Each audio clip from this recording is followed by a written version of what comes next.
To the left, Pellegrini. Inside, Pizarro Golazo. Pizarro Golazo. Here's the goal scorer, Morgan. And he's done it again. Lewis Morgan with his second of the match. Higuain will have a goal. And he's framed the top 90. It's a sensational first goal for Gonzalo Higuain. You know, you laugh, Jay. You laugh at me. But you'll have your time. You'll have your time, my friend. Those times for those body aches, those cold sweats. That Moderna shot round 2. Saturday was rough. Oh, I thought you were talking about you're going through menopause. Menopause. No, I'm not, actually. Sorry to have to burst your bubble. I'm talking about Moderna shot numero dos. And that was no joke, but it did offer a pretty good opportunity to see all the clubs go and play on Saturday. Just got to enjoy the whole day sitting in bed being taken care of, huh? Well, no. Sherry actually went down to 3 points down in Virginia Key in South Beach. So she pretty much just said, screw you, dude. I'm going to go have a blast and take care of yourself. And were you able to do that? Are you capable of that? I'm sitting here. I'm still sitting here. You know, hey, all right, better recognize. I'm proud of you. See, I actually figured it out, though. I think you got to plan your movie watching schedule around that, right? You got to key up about 4 to 5 movies that you want to watch that day. I watched 2 seasons of one series in like a 2-day span when I actually had COVID. Like it was just nonstop crushing. I think it was Mayans on FX. It was good. Well, I'm glad to hear that you are feeling better. Hopefully that's the last time you're feeling any COVID related symptoms, bud. Yeah. Well, you're playing your part in this greater world. Thanks, man. Thanks. You can ask my holistic doctor if she feels the same, and she has quite a different opinion, but I guess that's why she's a holistic doctor. Essential oils, and a whole lot of other things. Well, that's good. But let's get into the reason that we're here, buddy. We had a interesting game, one that we had to patch together. We want to cover, which, I mean, honestly, welcome everyone. We are here. You're listening to the Inter Miami podcast. I am Jay Kington alongside newly vaccinated Alex Papa George. He is safe to cough on people. Don't be alarmed. If you see me coming in for the real thing at one of these games, don't be petrified or anything. Exactly. And I'm going to do my best to stick to the script today for you, bud, just to make it a really enjoyable. We shall see. If this was live, there'd be a poll and it'd be a yes or no, and I guarantee you the chance would be very, very much no. I would have one vote to the nose for sure. But before we get into the game, kind of leading up to the game, we had quite a bit of fun actually. Our Discord action was on fire. We are now up to 50 members. DM us for the link. We were talking all throughout the week. We were talking today, but during the game, it was really popping off, especially once that, however you want to view it, quote unquote, potential dog so penalty on Robbie Robinson occurred. The Discord blew up and the fans were not pleased with that decision by the ref. Very fair. And that brings us to a good point to say, if you don't follow us already, do so. Instagram, Facebook, Twitter, do your thing. Inter Miami Podcast, or on the Twitter sphere, Inter MIA Podcast. But as Jay said, we launched this baby last week, and this thing picked up like wildfire. We have all different channels too, so it's not just about Inter Miami. We have general discussion, squad talk, game day banter, home game meetups, you name it, league news, even Fort Lauderdale CF news. So it's all going down there, and a pretty cool little feature as well that lets us chat during the halftime and pregame, which was pretty cool. Yeah, we actually did a halftime chat. You were, I think, tending to your illness, but we had a lot of fun with that, man. That's going to be really, really good.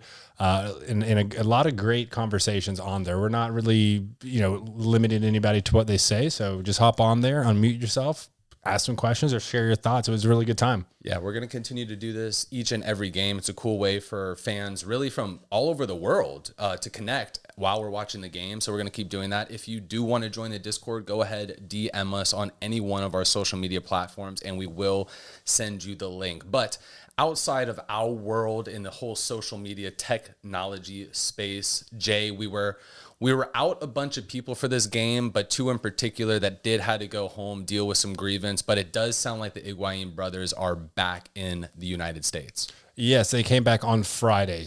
They did not fly charter, so they will have to quarantine. Now, I already saw a lot of questions coming up. Are they going to have to miss the Atlanta United game?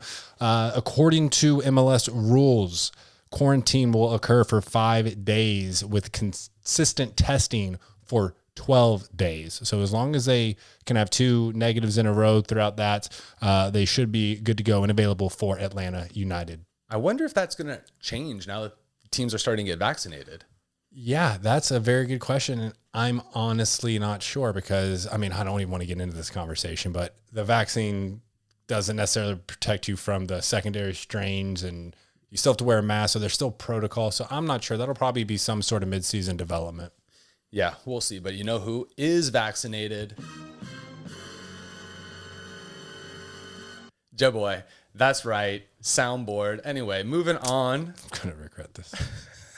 We wired in his soundboard. Yes, you did. To our main board. So now it doesn't sound horrible. It actually has good quality. And we're going to see.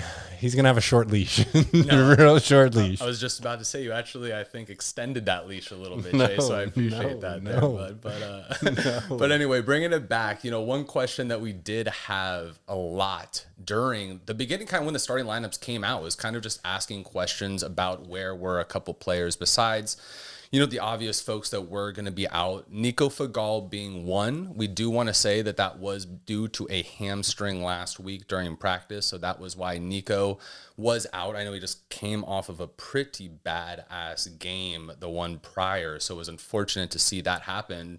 We actually have 2 people right now dealing with hamstrings, you know, Robbie, that we're going to go ahead and talk about a little bit later in the pod. And then the other one being Julian Carranza, who was sick. It sounds like he picked up another type of virus outside of COVID. Jay, is that right? Yeah, I mean, he could have got a cold. Well, if I hope it's more than a cold. It could be the cold. It could be a flu. I don't know. You know, I mean, there are other things you can get besides COVID nowadays. Totally off topic, but did you see that Paul George on the Clippers didn't play because he drank too much coffee and he said he was over caffeinated?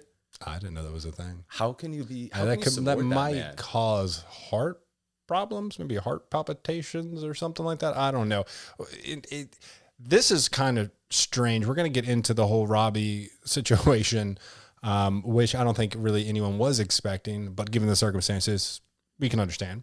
But Nico, yeah, it sounds like he tweaked his hamstring in practice the week prior, but really what happened is he overstretched. Like, I don't know exactly what the stretch was, but he overstretched and ended up pulling his hamstring by stretching too much. So that you don't usually see that. That's not the way you want to go out, but that's like something that would happen if you were stretching. Probably. Yeah. I mean, I'm not too flexible, but that was a curveball because I was like, I don't know, it was probably like 10 minutes in and we caught the game at Funky Buddha because we were just getting lunch prior. So they didn't have the sound on. So I didn't hear that he was out. So I'm like looking on, I'm like, where the hell is Nico? Like, so like there's Jones and that doesn't make sense. So we wouldn't have 5 out. And then I was updated that, yeah, he pulled it while stretching, which sucks. That's terrible. That's a terrible way to go out, but hopefully it's not severe. And honestly, hamstring injuries are nothing to mess with. They're not.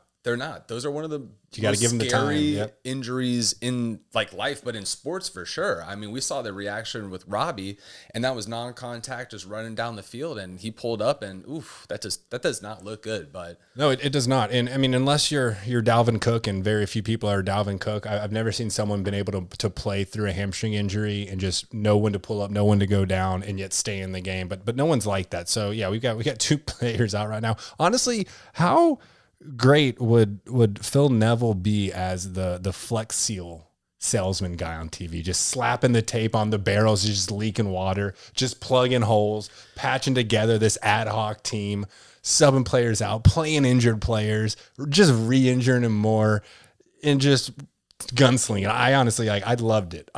But before we really go into this game, there's one more shout out that I believe you want to give, sir. Yes, but before that, do you know Flex Seal is actually local to South Florida? No, but that's awesome. He looks like a South Florida guy. Why can't right? Flex Seal be our jersey sponsor? Why can't Flex Seal be the sponsor of this show? Anyway. You want Flex Seal? No. If they just send us free Flex Seal, Chloe's going to be real pissed at me. Because I'm going to just start sealing stuff up on her. This shit, really? I'll like seal her in the shower. But you know who did show us some love? Absolutely huge shout out to Inter Miami CF Lifestyle. Thank you very much for the 5-star review on Apple Podcast. If you do want to go ahead and do so, please, we at Inter Miami do appreciate that. In addition, got some new swag from Inter Miami CF, the Exiles. We do appreciate these shirts, guys. Freaking awesome. Man, you are. I'm on a roll right now, bro. We're like 10 minutes into this thing. I'm poor. We're going to get a bunch of DMs asking for your soundboard to be withdrawn. But all right, let's get into the game. Well, let's do some quick stats real quick. So obviously, if you watched it, you know what the score was. But if not, for some reason, it's the first time you're hearing of it, welcome to the show. We drew it out 0-0 in terms of stats. Just going real quick down here. Fouls, Miami at 12, Nashville 10. Yellow cards, Inter 1, Nashville 2. No red cards in the game, debatably, allegedly, questionably. Only one offsides, really not bad. We're doing a great job at our offsides play, or lack thereof, rather. Nashville had 4. Nashville had 6 corner kicks. We only had 5 corner kicks. And then we had 3 saves, and Nashville had 2 saves. There really wasn't a lot of saves in this game. In terms of possession, Nashville was at 59%. We were at 41%. Not ideal. Almost a tale of two halves again. Again, we're going to go over this, but first half, especially the first 10 minutes, came out really strong. But overall, throughout the game, shots on goal, Nashville had 10 shots, with 3 of those being on goal. Inter Miami only mustered up 5 shots, and only 2 of those were on goal, and they were in the 4th and then the 7th minute. So really after that, not too much creation or attack going on. If you recall from last week's game against the Philadelphia Union, we were at 6 total shots with 3 on goals, and then prior to that, LA, we were like 18 with 9 on goals. So we're kind of trending in the wrong direction here, but that's just quick general stats for everybody. Fun fact as well, attendance, 13,855. 13,000. I know that was a question we were talking about on the Discord, and might as well have been 2,000. Might as well have been 2,000. There's not a lot of spice in those fans. No, and actually, now's a pretty good time. Jay, want to go ahead and take the honors of talking about La Familia right now? Oh, they just sound incredible. I mean, they sound better away than the home team's fans do, and their section is like probably one slither in there, but they hold it down. I mean, we got rowdy fans, we got passionate fans, we got crazy fans, man, and it's so beautiful to see how well traveled this team can be. There was multiple points during this game that I had to turn the volume up because I thought I heard Spanish, and it was Spanish. Mm-hmm. And that's how I knew that it was our boys up in Nashville holding it down. And I mean, honestly, Jay's probably going to kill me for this, but just hats off to everybody supporting the club right now. Energy is high, enthusiasm is great, and the team's playing awesome. So huge shout out to La Familia. I've been saving this one for you for a while. I'm the normal one. Just so everyone knows, that's my one soundboard so far till you're 18. Anyway, love it. All right, moving on. Let's run through this. Attack, what were your thoughts? Lewis came out firing. That was great to see. Question was, why didn't he get the ball after the first 5 minutes of the match? That was really my biggest question. I mean, it was amazing to see Lewis Morgan get involved in this game, and I think that for us to inch out this W, he had to get involved. We were talking about it before the match as well, and it was said that for us to win this game, Lewis had to score. And we didn't win this game when Lewis did not score. But those first 5 minutes that he was out there was outstanding, and he had probably one of the 2 closest opportunities to score. And Very close, very tactical shot, very tricky shot too, in a little bit of a sense. That is what I'm tricky. talking about. Yep. So hey, that was good to see Lewis Morgan back on his grind, but we got to keep that going. And honestly, Jay, I got to ask you, because you hit the nail on the head with this last year. You looked at me and watching Leon the games, and you're like, dude, just all we need is one goal to go in for Lewis, and he's going to go off. And that was the start of his MVP campaign. I got to ask, do you have that same opinion this year? Does he just need to put one in the back of the net? I think so. I think everyone looks forward to that first goal of the season. Obviously the first one for the club is probably the greater milestone to hit. But yeah, through and through, this was his best performance of the season so far. I guess I see what you're trying to say. He did touch the ball, after 5 minutes, but it seemed like he was a focus of the offense in those first, I'll say really 10 minutes. And then they kind of got away from that. If you recall last year, he was one of the focal points. They would just get it up the wing to him and then look for service inside. I do like this year we're playing more through the middle, and instead of, going for so many crosses and headers, we're actually trying to use our feet more, which is good. But it's a big asking of Lewis Morgan for what happened. We had so many players out. The back line was withheld for the most part, even with Nico going out. But Gregory and Matuidi hold down the midfield. Now here's where it got strange: is in our midfield, in our attacking midfield, we typically play with Pizarro as our number 10 in that cam role. And Lewis is always over there on that right side, which he was, but then they mixed it up and they had Ulloa as the cam. They had Chapman on the left wing and Pizarro playing up top more as a number 9. And for Ulloa, for Chapman, and for Pizarro, those are all not natural positions. So it was we patched together a squad for this one. Overall, happy with it, but yeah, we're going to need the Higuains back here to get everyone back in their position. And I just think there's an added level of confidence when you're playing with Gonzalo Higuain. Absolutely. He's a game changer from this get-go. He's one of the highest paid and most renowned players in the MLS. And to your point, having Ulloa play up front was really the first time that we've ever seen him play that position on our club. And, Jay Chapman did hold it down for as much as Jay Chapman's going to hold it down. He's not going to be your game changer by any sense, but he did step in and fill some pretty big shoes. And it's really shitty timing for Carranza to get sick. This may be one of those games that we look back on at the end of the season and say, hey, we could have stole 3 points out of Nashville, but we only got 1. But hey, it is what it is, and there's nothing more or less than what it is. So wise and eloquent beyond your years, sir. But yeah, it's tough. You can't really be mad at Carranza because no one goes out like, oh, I'm gonna go get a virus. But yeah, bad timing regardless. So that puts us in a situation where we needed some people to step up, yes, but they would have had to really excel to be able to get the win. And, you mentioned it earlier on, but Lewis Morgan did have an opportunity in the 4th minute. Difficult shot. He was trying to pass it in. If he probably tried to blast it, it would get a little higher, make it a little bit more difficult to save. And then in the 7th minute, Lewis provided a beautiful cross into Chapman, who hit it one time, but had about 3 feet on the left side of the goal. He had about 3 feet on the right side, but he sent it right down the middle to him. So not an easy save, but given his body positioning, not the hardest. So the attack was not the Ferrari that we are trying to be. It was definitely maybe a lower end, like Toyota Camry. Some reliable and consistent, but that's not going to wow you or blow you away. Joe Willis did have a couple pretty good saves.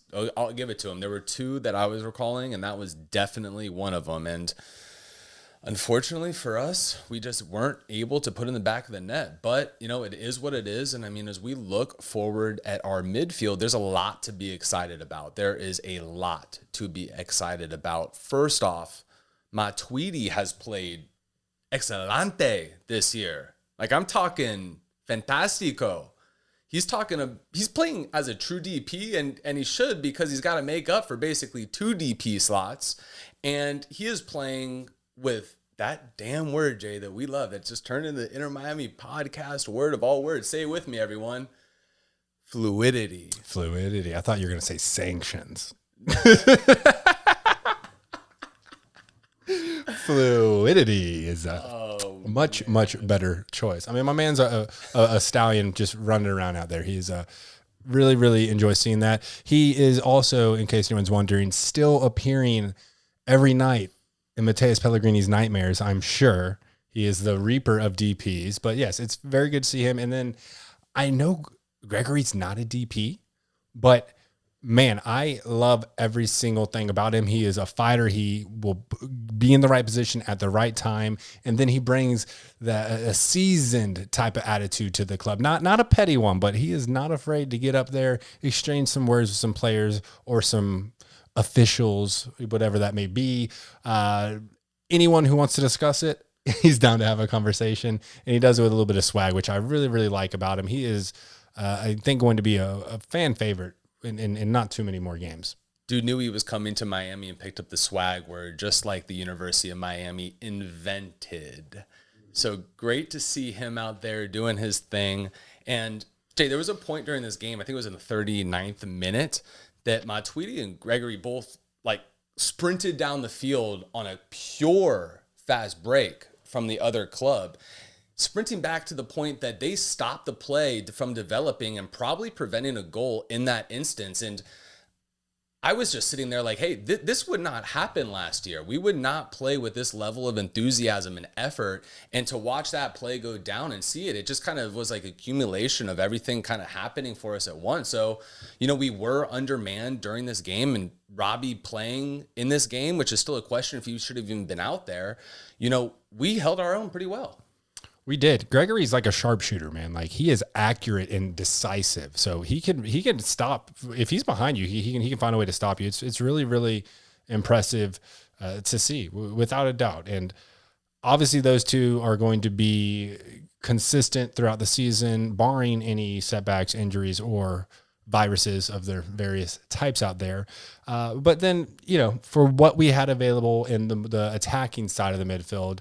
Look, we go to Nashville.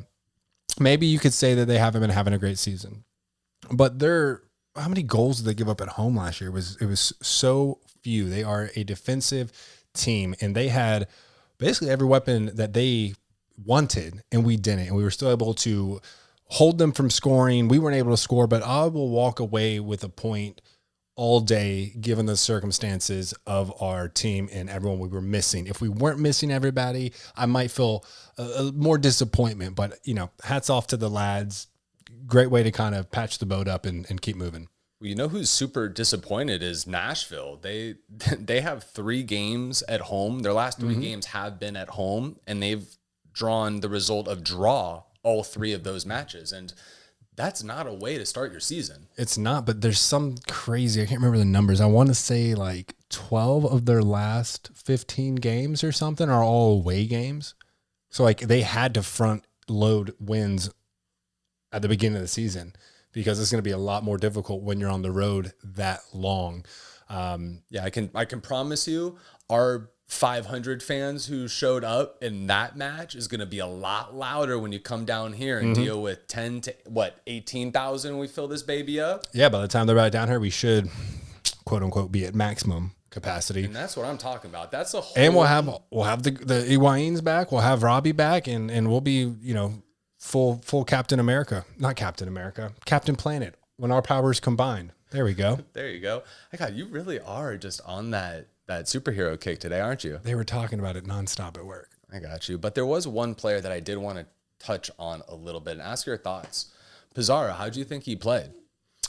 Well, again, he's not a number 9. He's usually not the guy at the top of the attack. Usually he's playing in a 10 or playing off on the wing in more of a creational servicing type of role. He's looking more for assists than goals. I kind of wish he was looking for more goals than assists, but with lack of options, I mean, who else do we put up there? We can't put Robbie. We can't put Carranza. The only other striker we really have is Josh Penn, who eventually came in, but to have to play in a non-comfortable way, you could argue he wasn't as clean and crisp as he has been in the previous 2 games. But also notably to say is that he was traveling to and fro from Mexico. That's a good one right there. So, he wasn't training with the team. He might not have been full fitness. He might not have been fully rested. So again, this game is kind of hard to dissect because it's such a circumstantial game with all the injuries and all the players playing out of positions. I think it was for his green card, right? Exactly. Well, good shout out for him. I mean, hey, having a girlfriend who's Canadian, that green card status is legit. Yes. So the thing was like crazy because everyone was expecting him to be out, and then he had shared a picture on his Instagram and geotagged Nashville, the city, in it.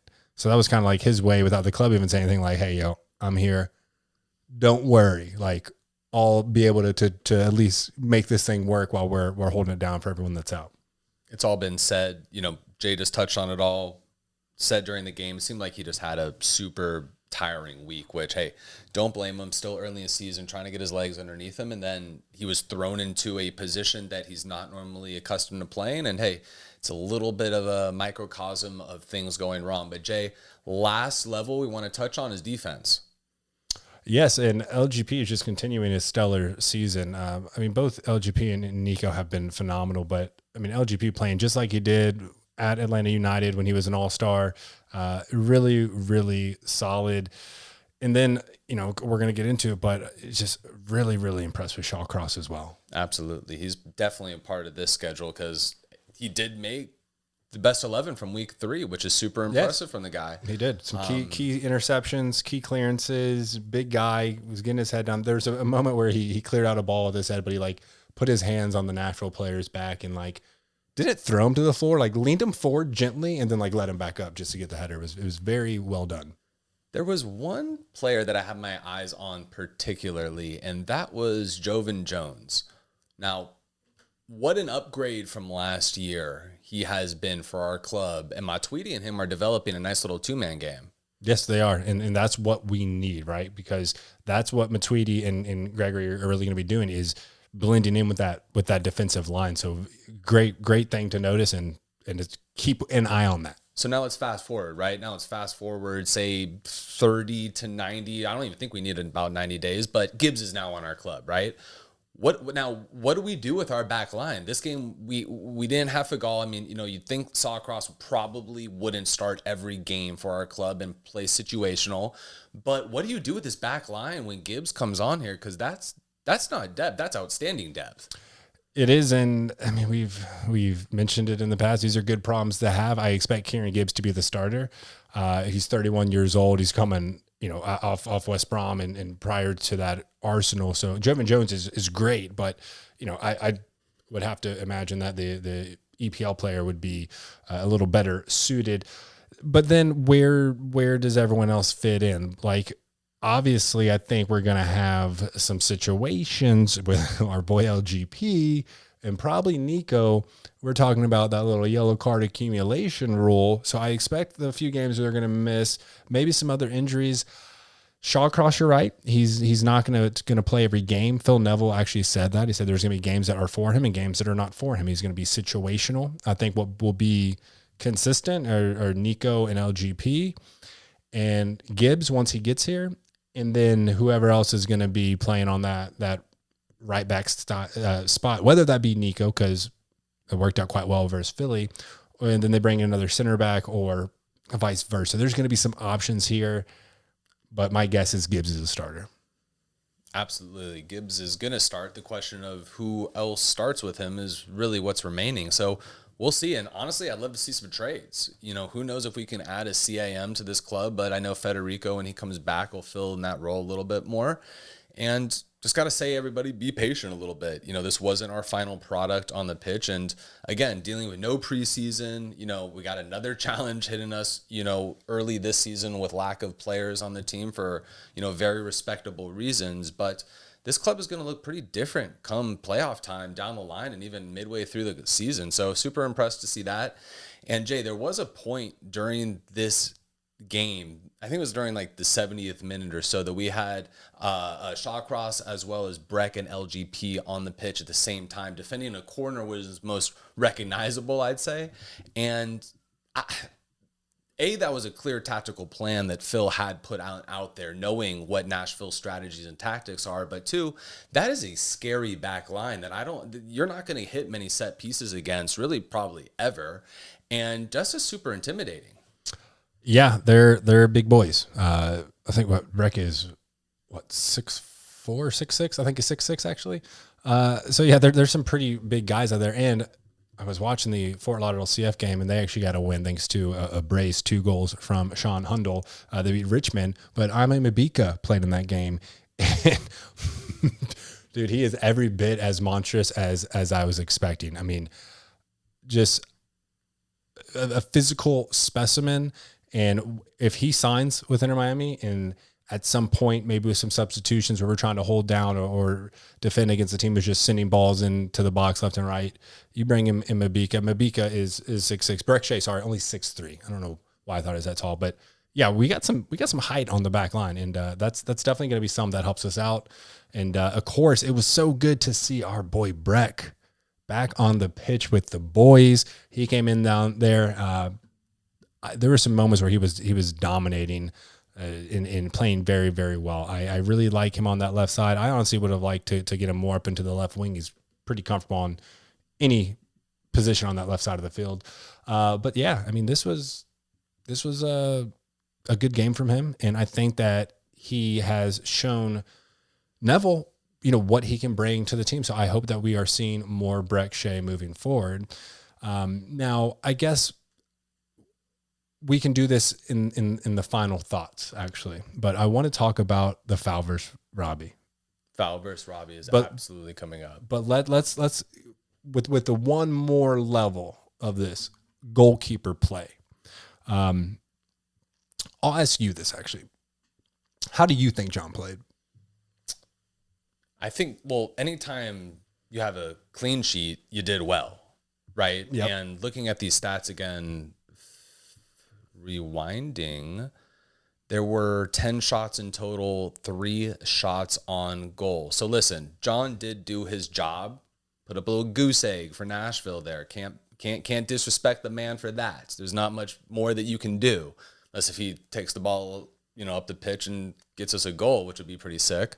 But outside of that, not much more you can do. To me, it seems like it was just another game that the back line really came and took care of business.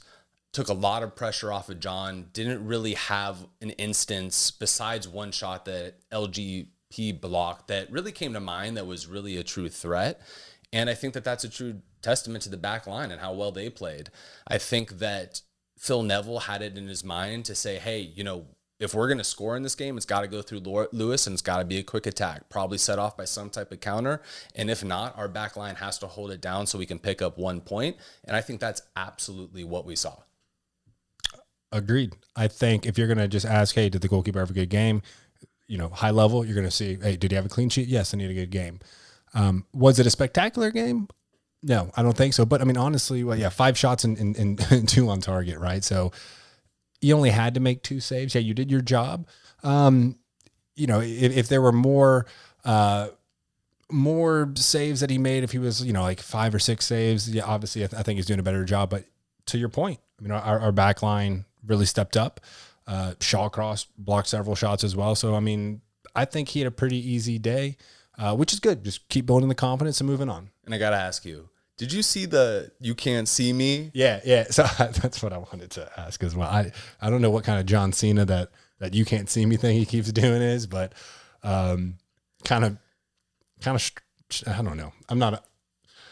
I don't want to knock it, but I'm not too keen on doing that in front of other players just because you blocked a shot. This is without a doubt going to backfire eventually. Yeah. It's not a matter of if, it's just totally when. Mm-hmm. If I was watching that would be the first thing that I do to John if I put the ball. Go stand over him and yeah. But the question is does he do it after every block?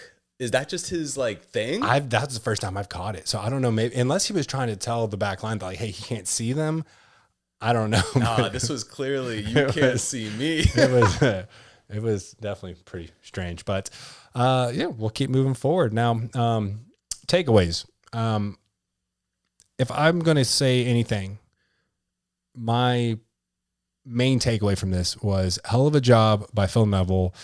He was even on the pitch afterwards, talking to everyone, had him in a circle, patching together a team like this. And then also the players doing what they had to do, playing out of their comfort zone, several of them in not their natural positions. I'd say that's my biggest takeaway, is that even in our pretty dire circumstances for being out, every forward we have except our, new pick out of the draft who has never even had any MLS game time really under his belt.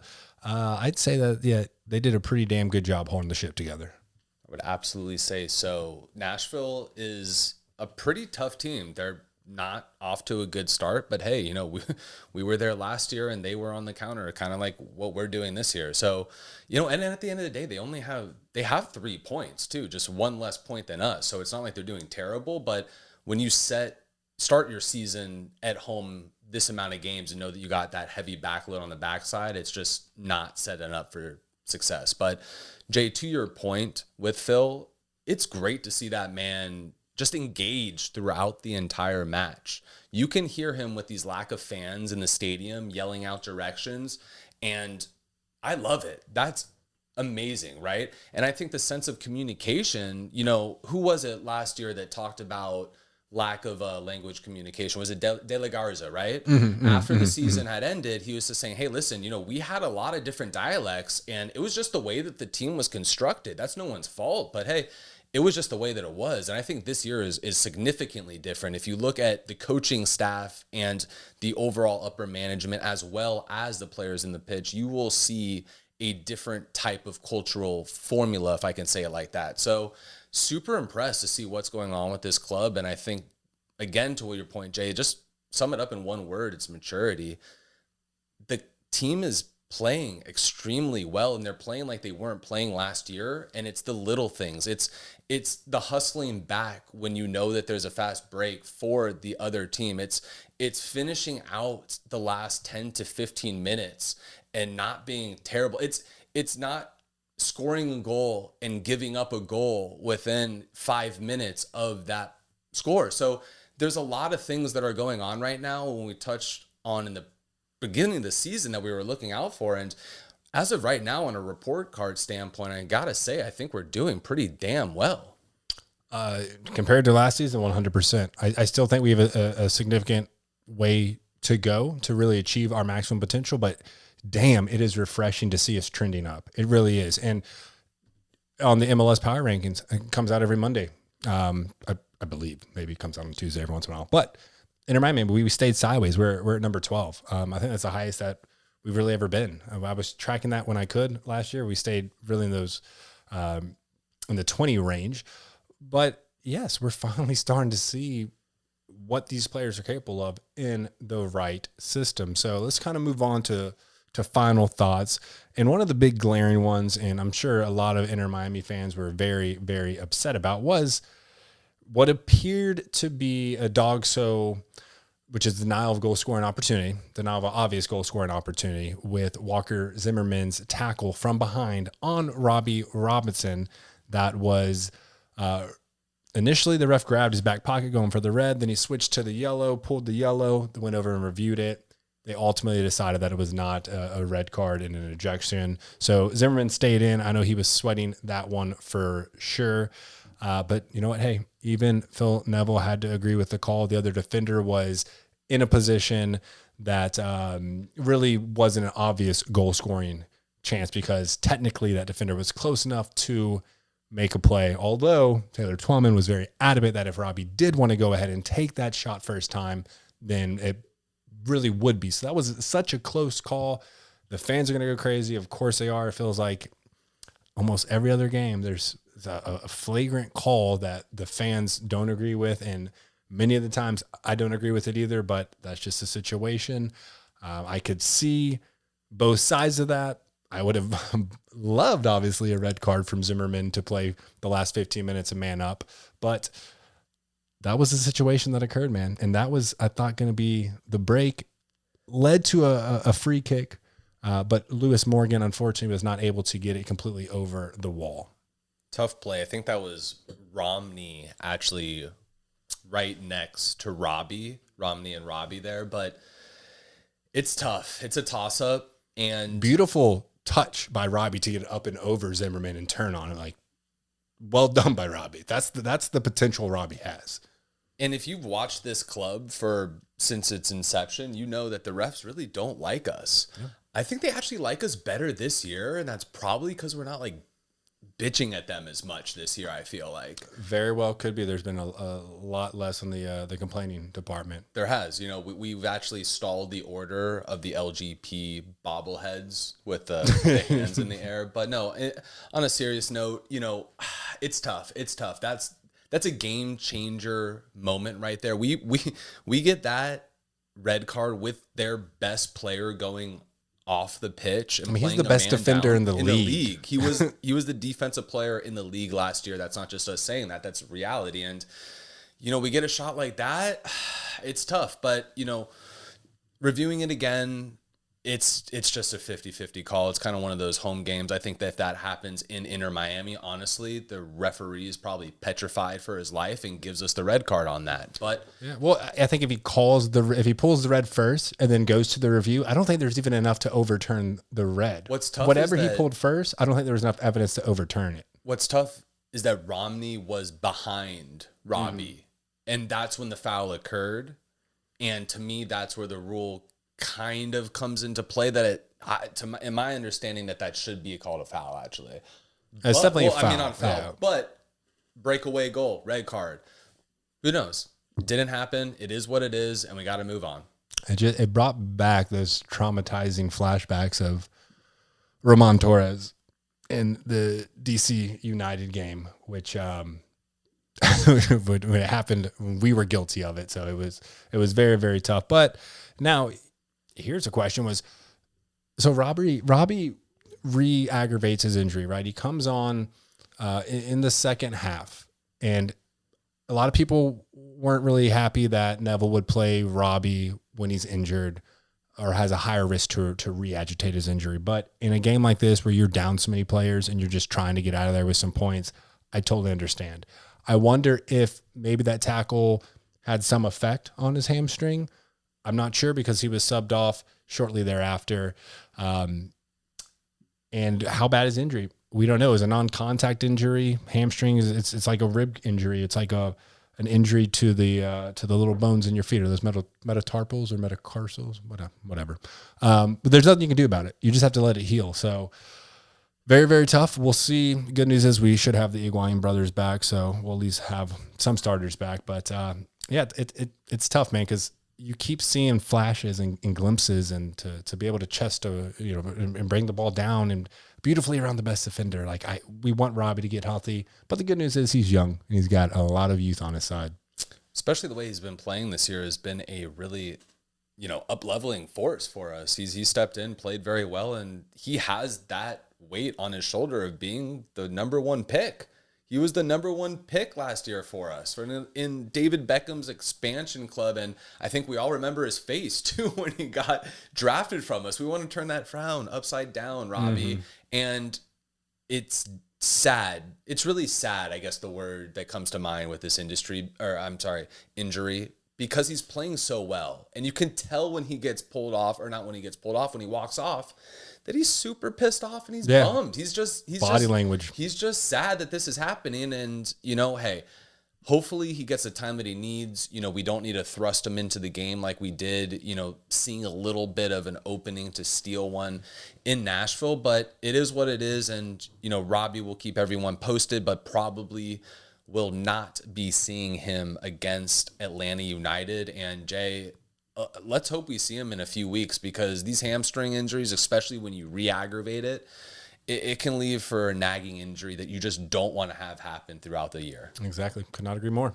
So there was one funny part. There was actually two funny parts. ESPN doing us straight dirty. Love the guys for having us on a nationally televised game. Hate them for how poorly they set us up with the graphics. Yeah. I'm sure everybody saw it there, but the beginning of the match, they actually had Mateus Pellegrini on one of the graphics saying, hey, Inter Miami's up next. And then actually when you turned on your guide menu and looked at the summary of what was going on, said Gonzalo Higuain squaring off against Nashville. So unfortunately for ESPN, they got to step their stuff up. You know, we will take phone calls. Can't promise we'll go over, but we will take phone calls. Yeah, it was Bush League, but you know, whatever. We'll roll with the punches. You know, it's also Bush League, Jay. What? I've been waiting for this one, man. I got one for you right here. There was one award that didn't make it on to the 2020 award show, and that was the Trout Award. If you're a day oneer of this show, you know damn well what a trout is. I don't need to reiterate what that is, but I think we have a new nominee for the Trout Award this year, Jay. And unfortunately, the award was pulled due to discrepancies by the league. They did not want us to hand out this award last year, but you know, it was gonna go to Anton Tinnerholm. That was the guy. I know it. We all hate this guy. It's fine. This year, Dax McCarty has just that punchable face, right? That you see out on the pitch, and you're just like, dude, like you just got that grill. I think you said he looks like someone you see at a Florida bar that's been smoking for like 40 years and just like living like on the waters. But yeah, you know, I'll give you your award. So congratulations, Dax. He's the first nominee of the 2021 season. So congratulations, sir. Okay. Now, so you also got really excited when Ascona shoving Dax McCarty when Robbie was fouled in the 70th minute, whatever that was. So now you're encouraging violence from our youth. Hilarious. When Ascona shoved him. He's 17 years old and you're promoting a life of violence. Well, Ascona from the Inter Miami podcast, bravo, sir. Bravo. I would have done the same thing. yeah, okay. All right, let's move forward. Let's keep the show moving. We do have another game coming up, and most importantly, it's a home game, and more importantly, we're going to be there. Absolutely. You're talking about the match versus Atlanta United this Sunday, May 9th, coming to you out of Jay's backyard. Dude, we should do a tailgate here. Do you know how much Chloe would kill you?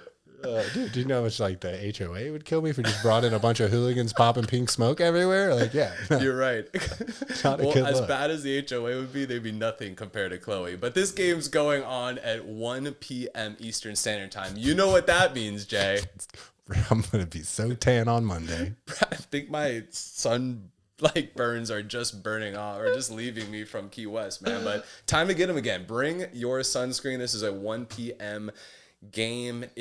Jay, it feels like South Florida just skipped spring and just dove right into summertime. Dude, winter was way too long. I knew this was going to be a bad year. Like I knew with winter lasting this long that summer was just going to be brutal. It's I don't know what my guess on temperature for that day would be 95 degrees. Yeah, with 90% humidity. It's going to be hot. It's going to be hot, everybody. Let me see what it says. Make sure to dress accordingly. What is it? Only 86. There's no way that's right. I mean, 86, like just out in general, Feeling like walking like around is fine, but like 86 standing in a aluminum stand with the sun beating on your forehead for 2 hours, different ball game. Little rough. Atlanta did have a match last week, just like we did, except that landed an L. That landed an L for Atlanta United against the New England Revolution, losing 2-1.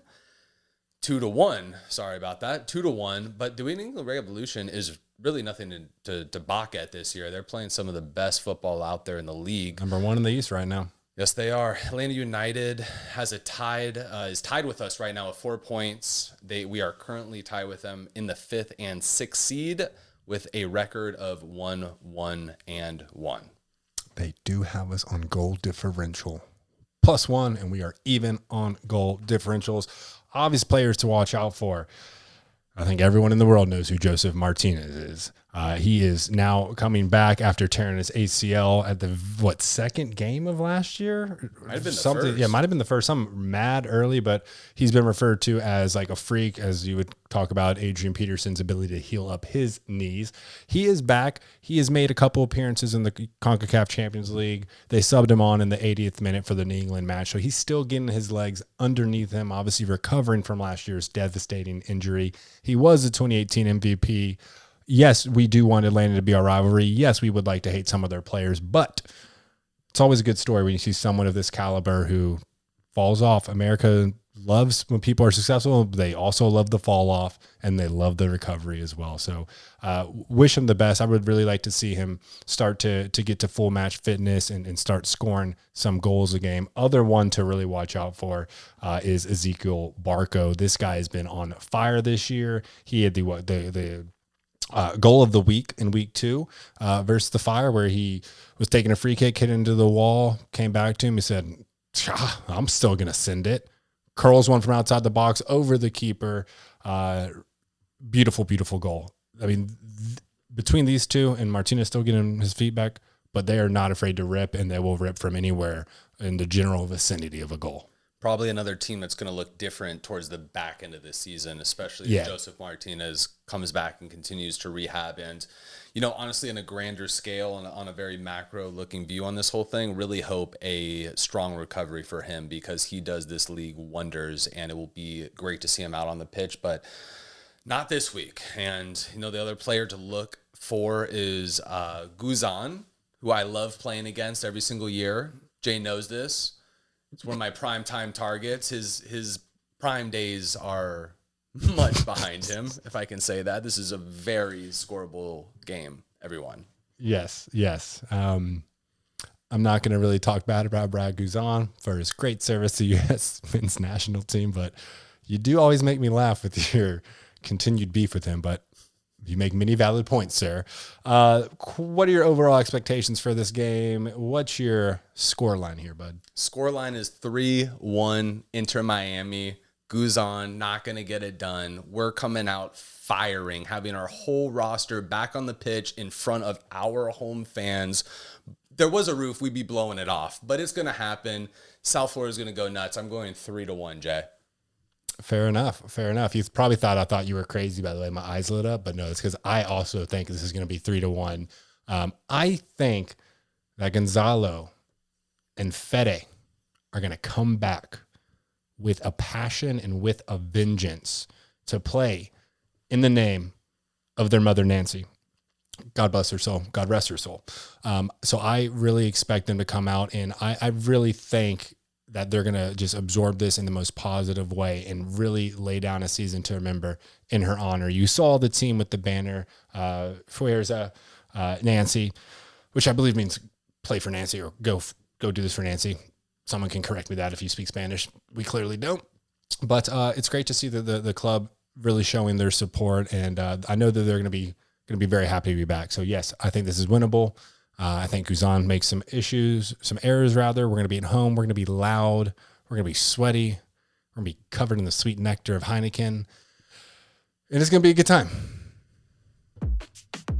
You heard it here. You'll see us at the game. If you're going to go to the game, hit us up on social medias at Inter Miami Podcast on Instagram, Facebook, on Twitter, Inter MIA Podcast. Hit us up, connect with us, shoot DMs, love talking to everybody, and drop us a message if you want to join the Discord. Discord's firing off 50 people already. This thing's going to keep growing. And if you haven't done so already, like our main mans from Inter Miami CF Lifestyle did, go ahead and give us 5 stars on Apple reviews. We appreciate it. Excellent. Also, keep an eye on Pink Smoke. Than will be dropping that every single week. And he'll break down in more detail that Fort Lauderdale CF win. But thank you, everyone. As we end every show, vamos, Miami. Vamos, Miami.